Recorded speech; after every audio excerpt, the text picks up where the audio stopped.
Sláva Isusu Christu.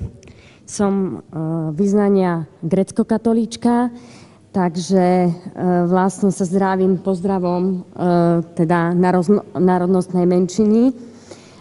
Preto som si dovolila vstúpiť aj za Rusínov teda pri tomto bode, keďže si myslím, že o Rusínov je menej počuť ako o maďarskej národnostnej menšine, tak si dovolím trošku možno povedať, že teda aj my tvoríme pozadie a kultúru tejto krajiny.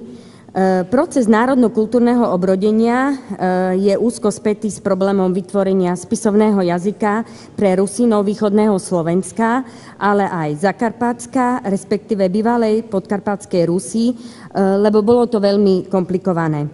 Prvé rusínske texty pochádzajú zo 17. storočia. Výsledné varianty cirkevnoslovanského jazyka, ktoré sa rozšírili medzi Rusínmi, sa fixovali ako sloveno-ruský jazyk.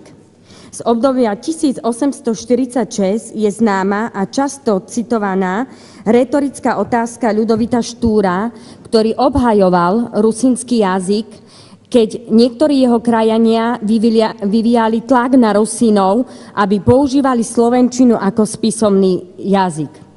Vtedy Štúr povedal: kto tu žiada, aby Rusíni prijali za svoj slovenský jazyk? Veď oni majú svoj krásny rusínsky jazyk. Táto výzva, ktorú podporili aj iní reprezentanti slovenskej kultúry, vyvolala zmenu národných buditeľov. Napríklad Alexandra Duchnoviča.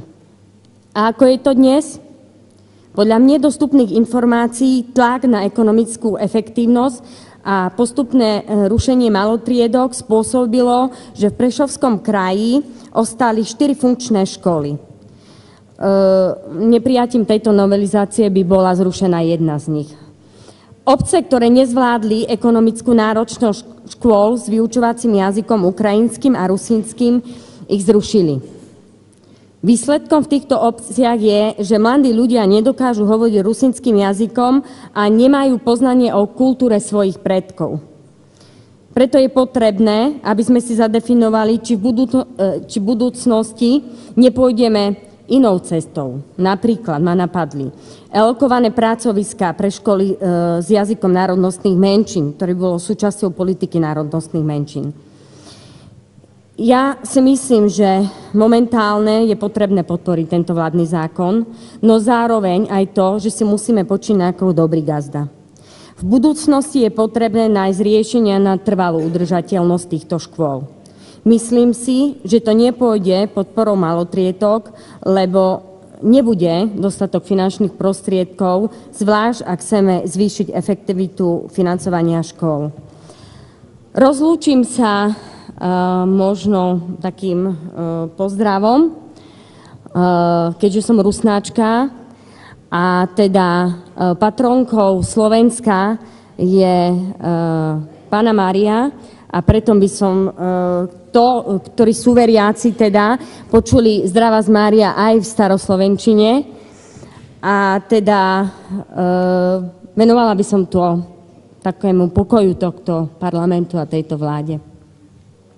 Ja im Rusnáčka, pomolím sa modlitbu k Bohorodici za vás všich.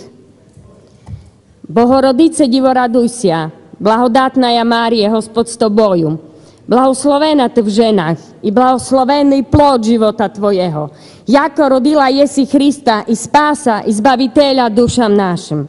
Amín.